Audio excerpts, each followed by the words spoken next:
13 കടകളടച്ചു പ്രതിഷേധിക്കുമെന്ന് വ്യാപാരി വ്യവസായി ഏകോപന സമിതി. വ്യാപാര മേഖലയെ പ്രതിസന്ധിയിലാക്കുന്ന സർക്കാർ നയങ്ങൾ തിരുത്തണമെന്നാവശ്യപ്പെട്ടാണ് പ്രതിഷേധം. സംസ്ഥാന വ്യാപക പ്രതിഷേധ പരിപാടികളുടെ ഭാഗമായി വ്യാപാരി വ്യവസായി ഏകോപന സമിതി സംസ്ഥാന പ്രസിഡന്റ് രാജു അപ്സര നയിക്കുന്ന വ്യാപാര സംരക്ഷണ യാത്രയ്ക്ക് ഫെബ്രുവരി 7 ജില്ലയിലെ 3 കേന്ദ്രങ്ങളിൽ സ്വീകരണവും നൽകും. ഗവൺമെന്റിനെതിരെ സംസ്ഥാന തലത്തിൽ നിലപാട് കടുപ്പിക്കുകയാണ് വ്യാപാരി വ്യവസായി ഏകോപന സമിതി. സംസ്ഥാന വ്യാപകമായ പ്രതിഷേധ പരിപാടികളുടെ ഭാഗമായി 29-ന് കാസർഗോഡ് നിന്ന് വ്യാപാരി വ്യവസായി ഏകോപന സമിതി സംസ്ഥാന പ്രസിഡന്റ് രാജു അപ്സര നയിക്കുന്ന വ്യാപാര സംരക്ഷണ യാത്ര ആരംഭിക്കും. ജാഥ ഫെബ്രുവരി 7-ന് ജില്ലയിൽ പര്യടനം നടത്തും.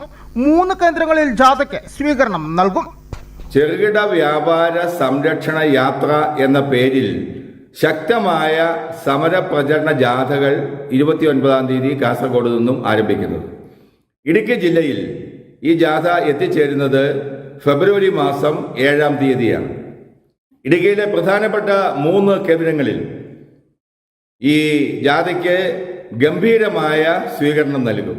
വ്യാപാര മേഖലയെ മുച്ചൂടും ചെറുകിട വ്യാപാര മേഖലയെ മുച്ചൂടും തകർത്ത് തരിപ്പണമാക്കുന്ന ഗവൺമെന്റിന്റെ വ്യാപാര നയം തിരുത്തിയേ തീരൂ. തൊട്ടാൽ പെനാൽറ്റിയാണ്.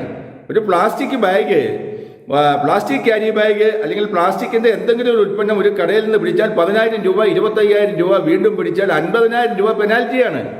ഒരു ദിവസം 500 രൂപ മിച്ചം വീട്ടിൽ കൊണ്ടുപോകാൻ കഴിയുന്ന ചെറുകിട വ്യാപാരികൾ വളരെ കുറവാണ്. 14 ജില്ലകളിലും പര്യടനം നടത്തി ഫെബ്രുവരി 13-ന് തിരുവനന്തപുരം പുത്തരിക്കണ്ടം മൈതാനത്ത് യാത്ര സമാപിക്കും. ഇതിന്റെ ഭാഗമായാണ് അന്നേ ദിവസം സംസ്ഥാന വ്യാപകമായി കടകളടച്ച് പ്രതിഷേധിക്കുന്നത്.